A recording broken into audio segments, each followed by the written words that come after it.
I'll probably make a couple piece part to this, but this is all going to be about our transit, Neptune moving from Pisces to Aries. Neptune now will be in the sign of Aries until 2038. So this is a huge transit and a huge shift, as Pisces takes a long time. I think it is 12 years around that time, something like that, to make a full Earth year. It takes 12 Earth years to make one Neptunian year. So Neptune stays in a sign for around 12 years. Let me check the math to make sure I'm right. I need to get better at giving you guys the exact numbers and not just approximations. So it's actually 14 years. So it's even longer that it stays in a sign. So we will have Neptune now in Aries for 14 years. What does the planet Neptune represent? And I'll probably make multiple parts to this because it's a pretty big transit, and I want to make sure that I get enough information out to get people to understand exactly the shift that we're going through right now. So Neptune is the planet of dreaming, fantasy. It's really the spiritual aspect, the mystic. It's the mysticism aspect of life, the 12th house. It's ruled by Pisces. And traditionally, I think it was ruled by Jupiter. Let me double check. Or Sagittarius. Hold on. Okay, so it actually was Jupiter used to rule Pisces until Sagittarius came in, because Neptune was discovered later. So Neptune has always been ruled by Pisces. And the Pisces, if we know anything about Pisces energy, it's the last sign of the zodiac, right? So it's very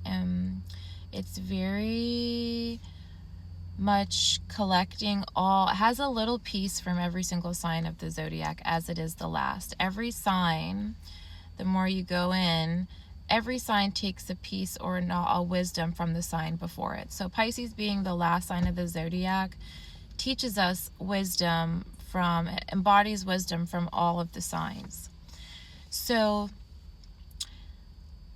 this is going to be shifting from dreaming, manifesting, having it, imagining it, to really embodying and living it. If we look, Aries is the first sign, Pisces is the last sign. So we're going from the last sign, dreaming it up, having a very strong ending. And I'm pretty sure it's yesterday. That's why this energy has felt so strong, because we were in a really big close-up of a 14-year cycle. And we will not see Neptune in Pisces again in our lifetime. So this is huge. It means we're going to start embodying more. We're going to stay out of... And also Pisces, Neptune has a lot to do with spirituality.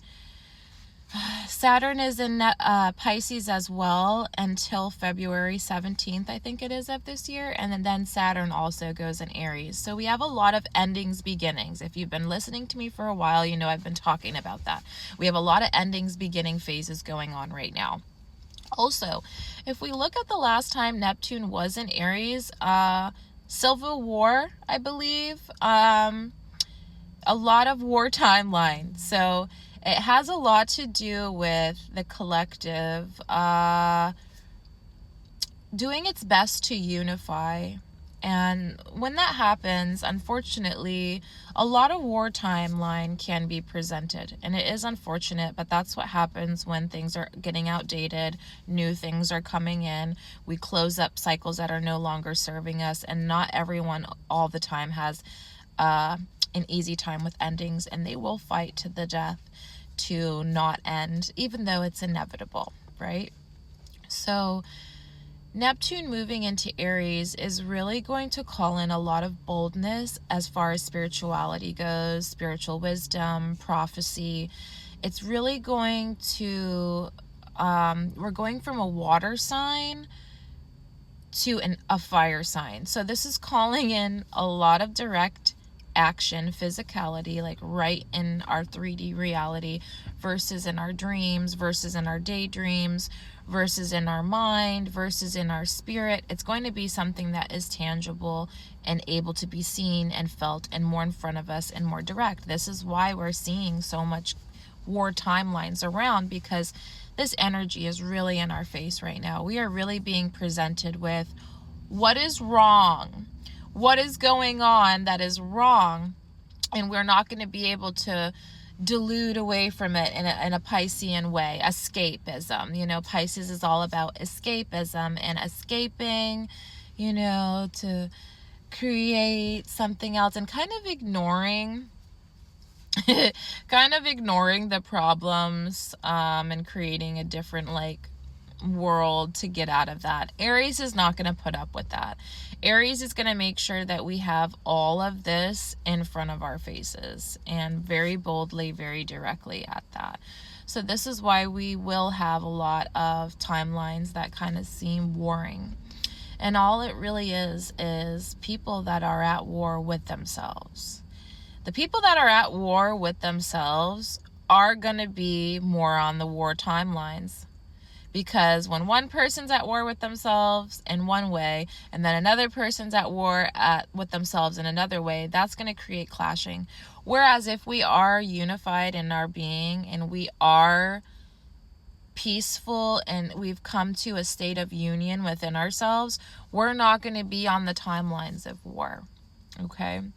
For the most part, we're gonna still this is also, it's calling in direct activism for the things that are important to us, not necessarily violence, but it's going to call in people to step in and up, to really speak for what they believe in, to usher in these things, because it's not going to be an easy transit. It's not going to be like a lovey-dovey transit. It will call in more unity through the opposition, because there's going to be so much rift. It's going to make people want to bring more peaceful elements and be proactive. The activism is going to be really direct, really straightforward, really in our face, and we're not really going to be able, like I said, to escape from these themes coming in right now. So if you're one of the people that have been kind of hiding under a rock, trying to escape from this timeline, escape the problems of the world, you're not going to be able to do that for so long. You know, you can only do that for so long, because it's going to trickle down and affect every single one of us in some way, shape, or form, as Aries does rule the first house, which is the house of self. So we're all really being brought into this state of direct awareness with ourselves, with our belief systems, how we relate to our belief systems, and the collective as well. The collective is really going to be under microscope as far as our belief systems and our spirituality. So to sum it up, really, we're going from dreaming to living. We're really going to be going from dreaming it up to embodying it fully. And that's going to bring in a lot of physical action energy. People are going to be making direct moves. I'm really pumped with this energy. I have a lot of first house Aries energy myself. So I'm actually really stoked for this. I also have a lot of Pisces energy too, so I kind of can see both, and 12th house energy, so I see the ending in the beginning, and it's really profound and really beautiful, but it absolutely is definitely intense, and it's something to keep aware and in the mind. You know, for the next 14 years, we're going to be in a new awareness, and it's going to be direct. People aren't going to really be able to hide behind their belief systems anymore either. So the performance of spirituality is not going to be a thing. People are going to be called out for their performance of spirituality, hiding behind their faith, using their faith, scapegoating, narcissism, all that's on the board. And with those themes, Aries is the god of war. Okay, so it rules Mars with Scorpio. So Scorpio co-rules Mars, and Scorpio also rules Pluto. So This is a very intense time, y'all. It's not something that can be escaped. So I really suggest getting a good workout routine in and making sure that, you have a solid routine with the things that you're doing in your everyday life. I'll definitely do a part 2. Leave some comments, questions if you have them.